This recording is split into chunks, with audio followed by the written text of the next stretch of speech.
would anybody say, yeah, I'd rather not know these people? So we're here because there's a lot of love and there's a lot of gifts that we've shared along life's path. And if that's the case, then today we're celebrating a life well lived, even while something has been taken from us. And so, from the song from Ecclesiastes, for everything there's a season, a time for every experience under heaven, a time to be born and a time to die, a time to plant, a time to uproot, a time to tear down, a time to build up, a time to weep and a time to laugh, a time to grieve and a time to dance, a time to throw stones, a time to gather them, a time to embrace and a time to refrain from embracing, a time to seek, a time to lose, to keep and discard, to tear and to sow. There's a time to keep silence, and then there's the time to speak.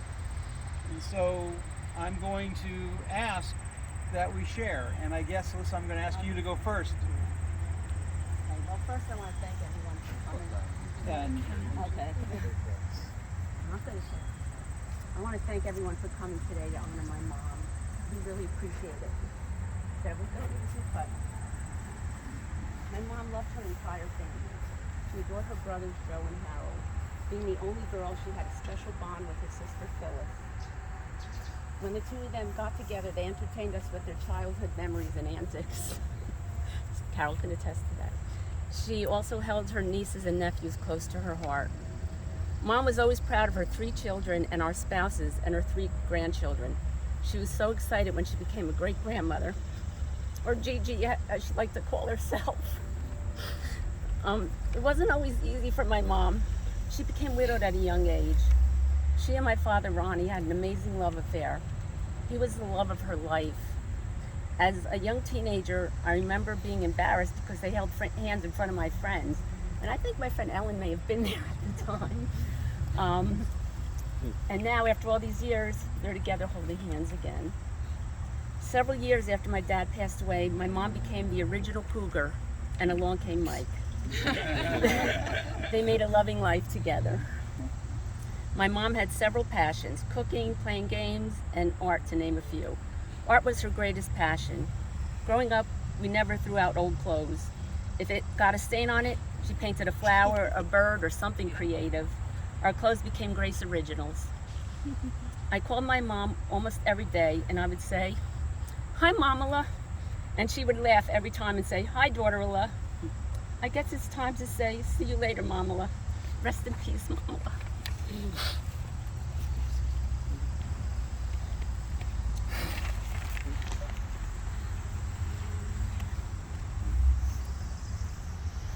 A tribute to my mom. I would like to thank my mom for giving me the love of animals. Her love of animals helped shape the human being I am today. She was also a gifted artist that I always admired. When I look up into the sky and see a bird fly by, I will think of my mom painting the sky forever in my heart. We were coming up the Parkway. There was an animal rescue truck Right in right front in of front of us. us. So we figured that was her. Share. Yeah. Thank you all for coming. Yesterday,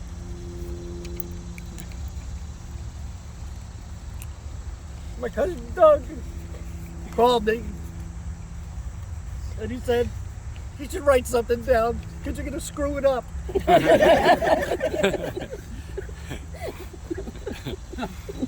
I never write it down. She said, "Idiot, use bullet points." So yeah, So so Doug, wherever you are filming. Right here. Bullet points. I never write a speech. I've made all these speeches for sports. I just wing it. But for Mom, I broke the rules. A couple days ago, a friend called me. Kenny Gold. Oh. And he goes, "Your mom was cool. She let us do what we wanted." You know what? She was. Her parenting style was different. Kenny goes, Rube, your house was the center of the action, and your mother didn't That's 'cause I try. lived there. Your mother didn't try to fit in. She fit in, and that's what he said. And that was her. She fit in. You know, whether it was her friends or my idiot friends showing up, going in the cellar window and out the cellar window. We didn't even use the front door, and she didn't care. In fact, she never gave me a front door key. She had you live in the cellar. My mother pretty much didn't care where, you know, if I came or went, except you better be home before the street lights come on. And that's all she ever said about that. But her bullet point here was, she pretty much said, find your own way. And we did. We found our own way. Because of her, Jewish religion and the Jewish family was big to her. And I admitted to her, and well, some of you know this story, I admitted to her about maybe 5 years ago that she used to drop me off for Hebrew school. And I went in the front door and out the back. And With Alan. quite often my accomplice waiting out in the back is here, a guy named Alan sitting right there. He went in the front door and out the back. And I admitted it to her, and she got so upset. So upset. She said, it wasn't that I wasted all that money. She goes, how did you get bar mitzvahed? How did you do it? And I told her that I memorized it. You know, Hebrew school wasn't my favorite thing. Then I told her the story that some of you know, that the rabbi used to give me the private lessons right before, you know, the couple months before your bar mitzvah. And he was Rabbi Leiter, a great guy, little bit older at that point. And I realized when I was sitting in his study for my first lesson, and I started to sing the first psalm, he quickly fell asleep. And not saying he would do that. And I learned to bring my Baseball Digest magazine and put it inside my sitter. And when he fell asleep, I just waited and I read the magazine. It was time to go. I would go like, "Hi, God, yeah." And he would wake up suddenly and go, "Good, very good, young man. Good job today." And I admitted that to my mother, and she was still amazed. She goes, "How did you get bar mitzvah?" You know? And I said, "Ma, I did it for you." You know, so she was very big on Judaism. And another story was, I kind of, as I was younger and dating people, women, and bringing them to meet Mom, she was always very nice to them, but when she left, I would know that she didn't like them because she wouldn't use their real name. She would always go to me, "So how's Judy?" I knew you. And no matter who I brought home, Her name was Judy. So because they weren't, you know, Jewish. So then I knew I made the right choice because how's Amy? I knew I made the right choice. How's Amy? So, you know, thank you, Ma. You know, I learned. I fit in, you know, with her ideals of what, you know, I should be doing. Not to keep this going too long, but my next bullet point was, many of you here went to college, but I'm sure not too many of you had your mother stay over in your college room. And mine did. And not for one night, for like 4. And she was working in the area and calls me up and said, instead of me staying in a hotel or driving all that way, can I stay in your, you know, college room? And I had 5 roommates. So I said, okay, here's number 6. So she stayed in my bedroom, and it was my part of the apartment had me and my good buddy Jeff Suskind. So 2 of us were sleeping on the couch for 4 nights, and Mom slept in my bed, and she loved it. It was like she was in college. She loved it. She went out to eat with us. She saw us one day. You guys kind of know how college goes, where you know, you wake up in the morning, you go, should I eat or should I drink? You know, I don't have enough money. So my mom would look at me and say, we were all deciding what we should do that day. So she didn't buy us dinner, she bought us beer.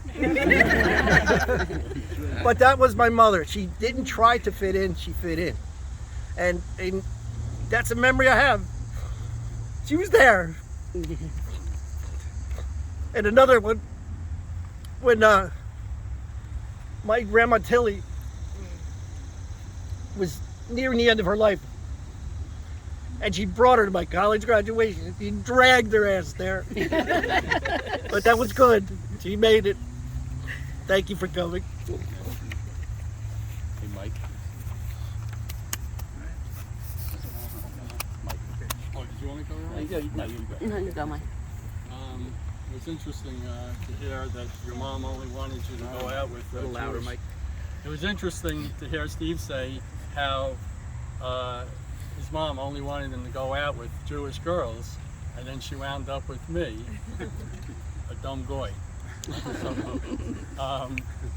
And I just want to know, I'm just going to do 3 quick things. How people might wonder, how did we get together? So, for that, I'm going to bring in a little philosophy, then a real quick story, and then her last days, which should be very inspirational. So the way I look at it is there's like a quilt or a tapestry of humanity, and Grace and I were 2 threads, and we complemented each other. I mean, you know, even with the age and different religions, we complemented each other. And I don't know why I have to bring this up, but this tapestry of humanity is created by God. And now you mentioned something about cut flowers. Am I doing something wrong? Because I No. thought this all went. No, Yeah. 'cause she loved those, Mike. Yeah, Amy said something to me, and I woke up 3 in the morning, and it all came together. We could talk about Grace, how autistic she was, but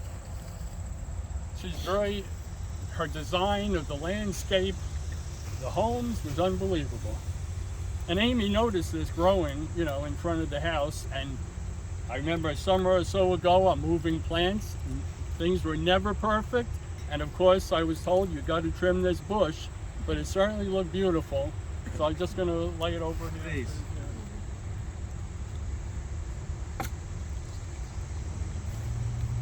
All right, the quick story.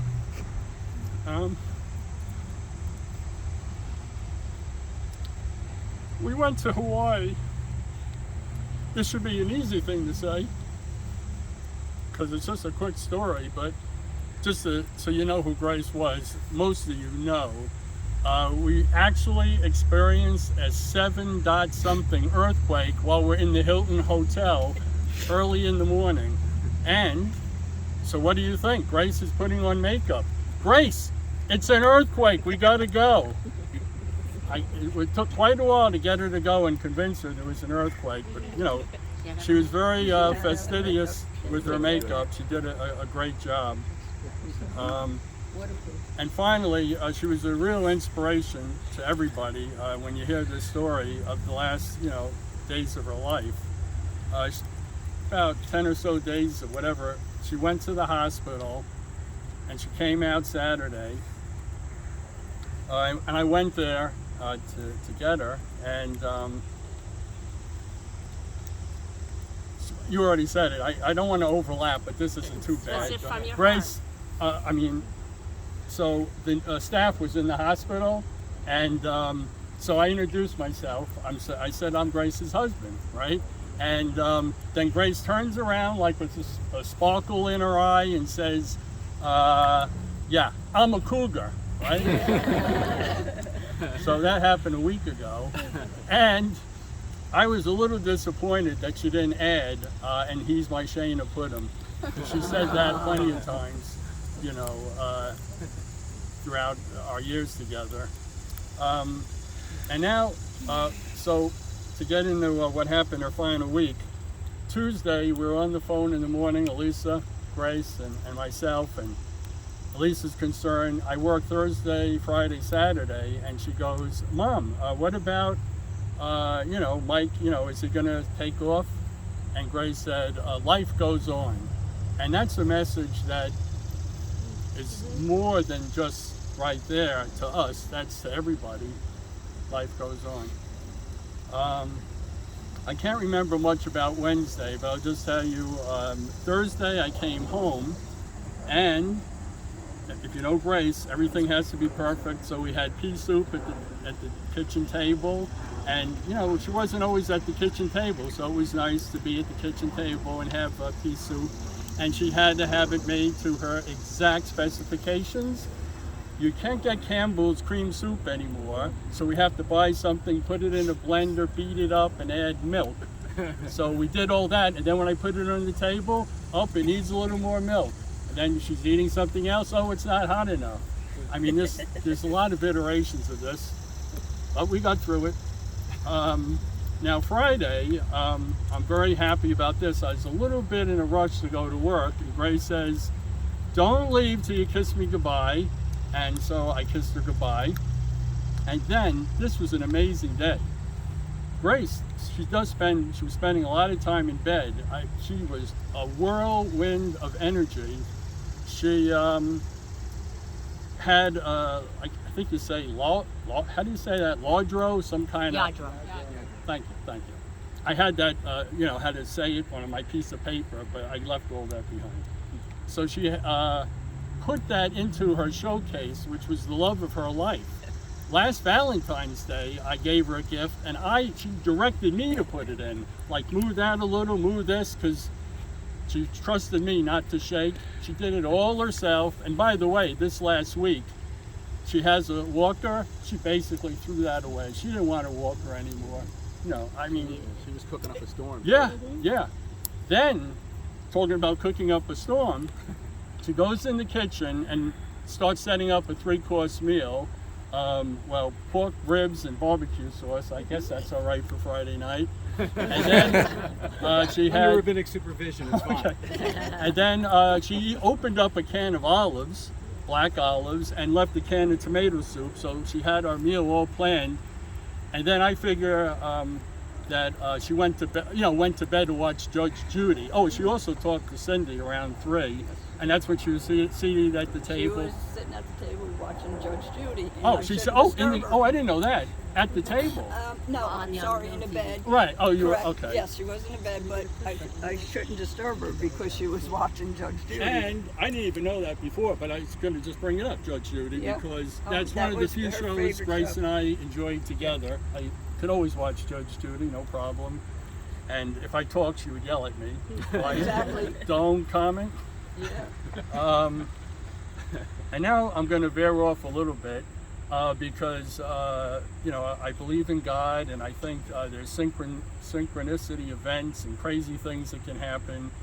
And this is one of them. And I have to veer off a little and quick tell you what, I am the worst person to tell a joke. I think in my whole life, I agree. I might have told 30 jokes my whole life. And maybe 7 months ago, I went into work and I thought I could set them up. I knew they're going to ask me, how was your 4 days? So I had a Rodney Dangerfield joke all set up, and I go, I'm all right now, but last week it was really rough. And I'm not going to tell you the rest of the joke. It's about a doctor, it doesn't matter. Anyway, this is how pathetic it was. There's 4 people working there, and they thought I was telling them a true story. Now, I mean, yeah, Rodney Dangerfield isn't really current, but still, it was shocking to me. And so, it said, Mike, don't tell any more jokes, they're not going to work. All right, so, right after that, Grace is a great teller of jokes, and there's one joke she says I love. It's about somebody who can sing, but he has to clear their throat before singing. Oh, no. I'm not going to go into that joke. Yeah, Right. I think it's time. It's time. Right. But Thank you. Final comment. oh no, I'm almost done. Okay. Yeah.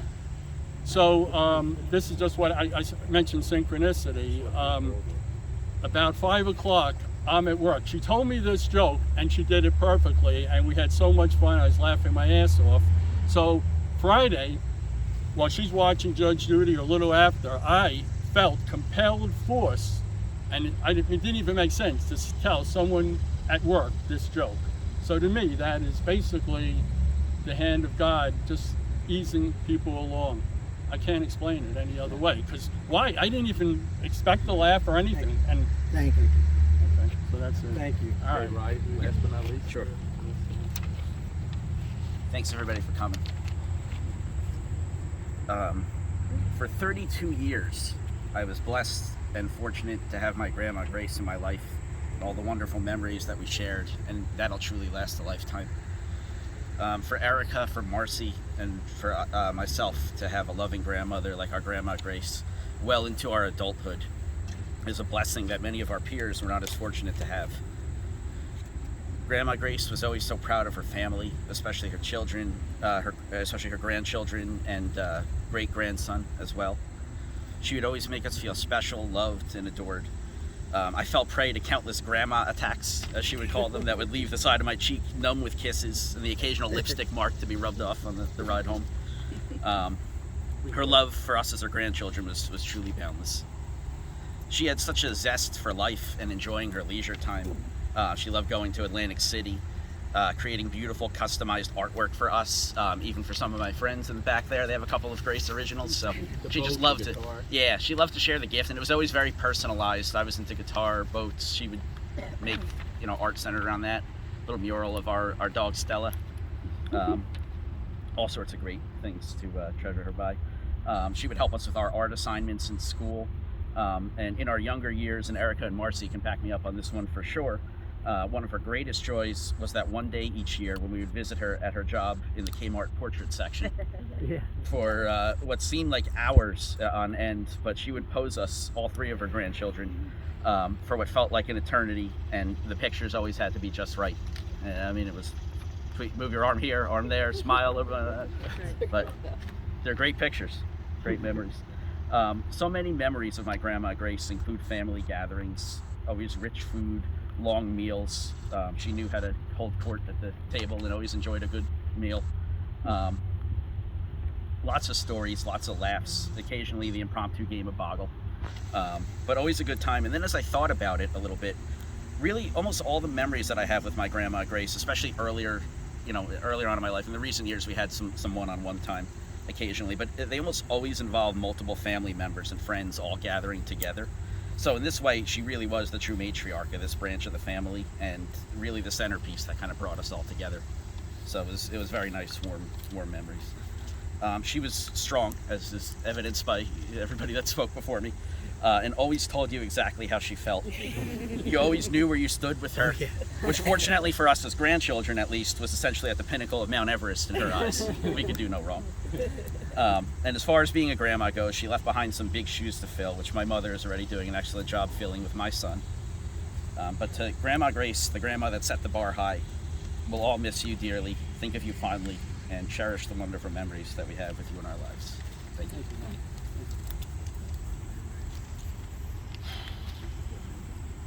I'm just going to offer a couple of thoughts. One, because I'm a rabbi and I'm supposed to. This week's Torah portion, we're told that we're supposed to walk the distance between Mount Ebal and Mount Gerizim. And Mount Ebal is symbolic of curses. I really don't think there's an etymological connection between evil and Ebal. It is what it is. Gerizim is where all the blessings are. Because the path of life is filled with the choices that we make based on the influences in our lives. And the implicit instruction here is that we're supposed to help people find their way through. And so we learn from the negatives and we learn from the positives, but how cool is it when the people that we look to gave us a whole lot more positives than the negatives, to learn from the blessings rather than have to rethink the challenges. And as I've shared with y'all privately, as we sat at the table and you're talking about your mom, I'm hearing my grandma Bessie, Hurricane Bess we used to call her. You learned more Yiddish from Grace than I learned from Bessie, because the only Yiddish I learned from my grandmother I can't share in public. Okay? But be that as it may, the meatloaf with the egg in it, the flanken, the soups, there's always a meal there ready for you. And if you wanted to know how you can just absolutely know her connection to Judaism with all the great things that you've heard, have you ever seen a non-Jewish woman play mahjong? I haven't. Okay, so don't ruin it for me. Okay, But when I hear a woman playing mahjong, I say, there's a connection there. So, incredible love, the support, the ability to let go of norms and rules to truly celebrate life with the, Stephen, the way you said that she didn't try to fit in, she just did. And she was there with your friends, and Mom was just part of it. For so many of us who have parents who have had to step aside or force our ways in, or who had parents who did that to us, what an incredible gift and life lesson for how we should move forward in the future. The care for animals, the commitment to where donations should go to the SPCA, making sure that a young blind dog had a home, that a dog should be given ice water, all of those details that went beyond the norm to demonstrate a love and commitment. And the Proverbs talk about Eshet Chayil, the woman of valor, the one who really gives it all up to demonstrate her love for her family and the community around. I don't get to use that line often, but when I do, it's an incredible blessing. And part of it is the sarcasm, and part of it will be the colorful stories and the jokes. And yet, y'all are here to support people who are her prodigy and will carry that legacy going forward.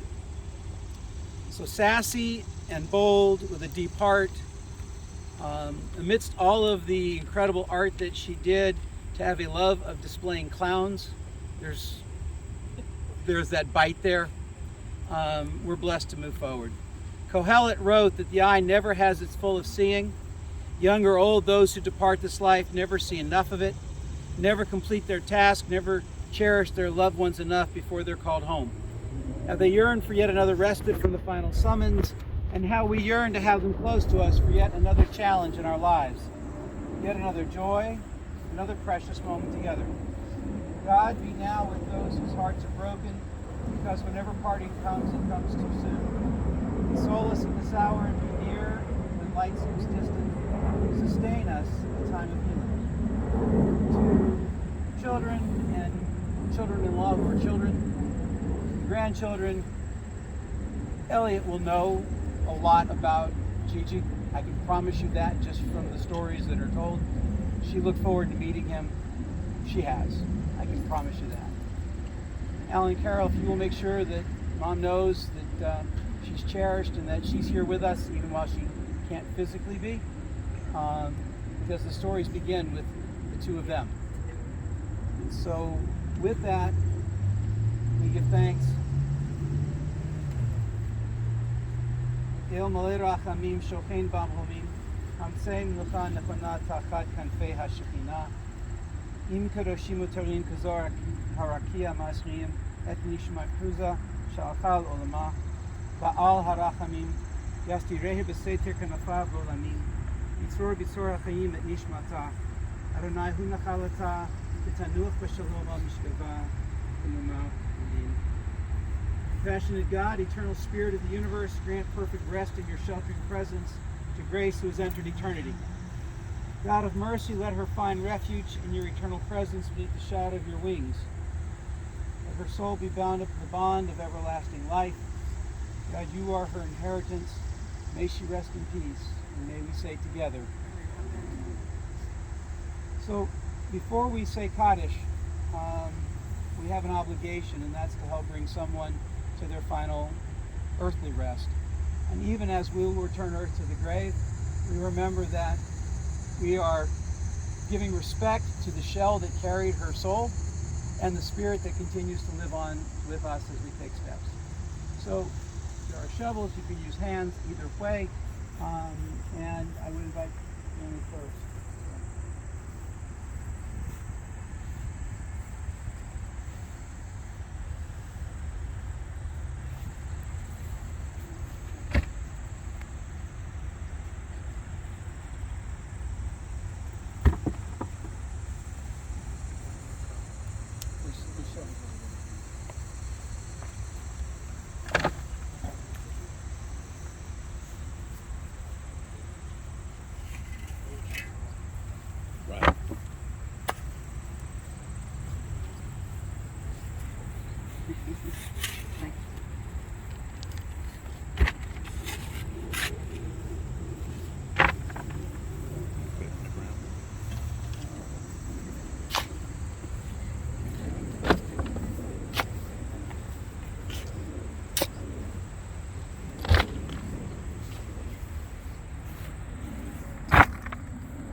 to.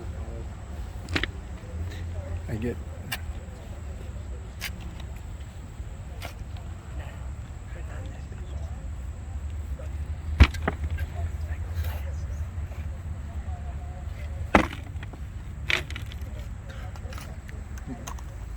Change my mind.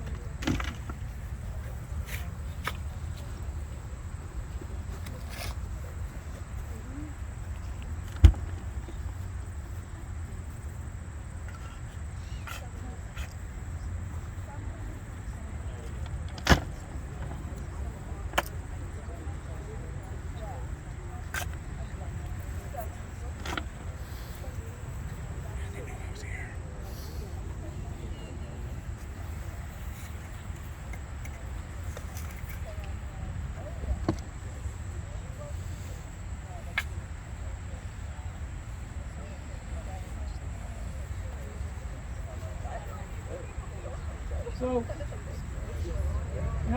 if I may, the word grace doesn't mean quiet.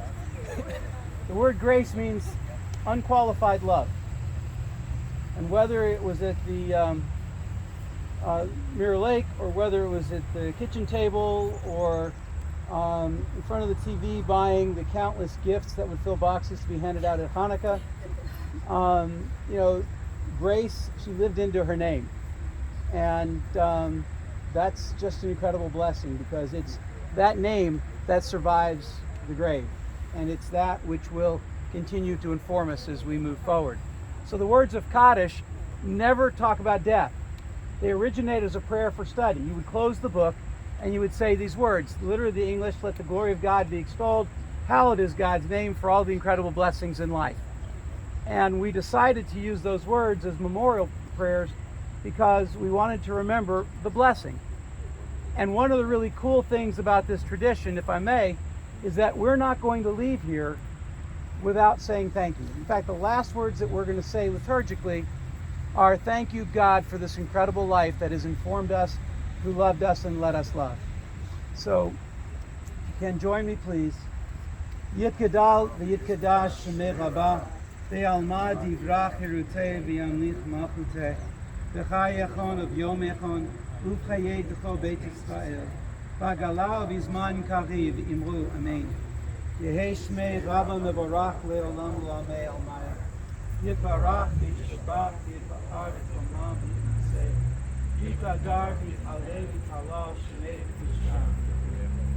Ve'elam mikol v'yirchata v'shirata tushurchata v'nechemata v'amiran v'almad v'yit'u amen. Yehei shlomo rabba mishmayim v'chaim aleinu v'yalchu Yisrael v'yit'u amen. Say shalom v'yit'u v'yaseh shalom aleinu v'yalchu Yisrael. God grant peace to those who mourn, and comfort all who are bereaved amongst us. We say together. Grace, lech kishach Adonai, go your way, for God has called you. Lech Adonai yeh emach, go your way, and may God be with you. V'hacha lefanecha tzidkecha kavod Adonai yosvecha, may your righteousness go before you, and may the glory of God receive you. Amen. Amen.